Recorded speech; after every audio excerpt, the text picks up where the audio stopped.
نبی کریم صلی اللہ علیہ وسلم نے جن 3 چیزوں کے بارے میں آپ نے فرمایا کہ جلدی کرنی چاہیے، نماز جب اس کا وقت ہو جائے، جنازہ جب وہ تیار ہو جائے، اور بچہ بچی جس کی رشتے کا بندوبست ہو جائے تو اس کا نکاح کرنے میں، یہ 3 کام ایسے ہیں جس میں جلدی کرنی چاہیے۔ تاخیر کرنا گناہ ہے، اور یہ جب پھر بھی ہم تاخیر کر رہے ہوتے ہیں، رشتے آ رہے ہوتے ہیں، ہم نہیں کر رہے ہوتے، بچوں کے بھی رشتے موجود ہوتے ہیں، نہیں جی ابھی تو بچہ پڑھ رہا ہے، ابھی تو وہ کر رہا ہے، اور اندر اندر کیا کچھ ہو رہا ہے۔ یہ ہے معاشرہ جس میں آپ کسی کے اوپر کوئی اعتماد کر سکیں؟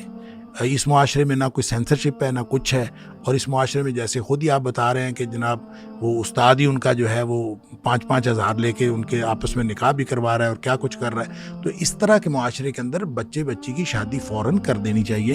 اور میں نے ایسے لوگ بھی دیکھے ہیں جو یقین کریں جب ان سے ابتداً بات ہوئی تھی تو یعنی ہم اس معاشرے میں پریکٹیکلی بات کر رہا ہوں کہ وہ کہتے تھے کہ میں نے اپنے بچے کی شادی بس 20 سال کی عمر میں کر دینی، 18 سال کی عمر میں کر دینی، بچے کو بڑا نہیں ہونا۔ اور میں دیکھتا ہوں کہ ان کے بچے جو ہیں وہ ایم فل اور پی ایچ ڈی تک پہنچے ہوئے ہیں اور شادی کوئی نہیں ہو رہی۔ کیوں نہیں ہو رہی؟ رشتے کا تنازع ہے، بیٹا کہیں اور کرنا چاہتا ہے، باپ کہیں اور کرنا چاہتا ہے، صرف اس لیے نہیں ہو رہی، ضد لگائی ہوئی ہے۔ وہ کہتا ہے میں نے وہاں کرنا ہے، وہ کہتا ہے میں نے وہاں نہیں کرنا۔ بھئی حد ہو گئی، بچے کو جہاں پسند ہے آپ اس وہاں شادی کر دیں۔ اگر کوئی نہیں ایسا مسئلہ، وہاں پہ کوئی غیر شرعی بات نہیں ہے تو شادی کر دیں۔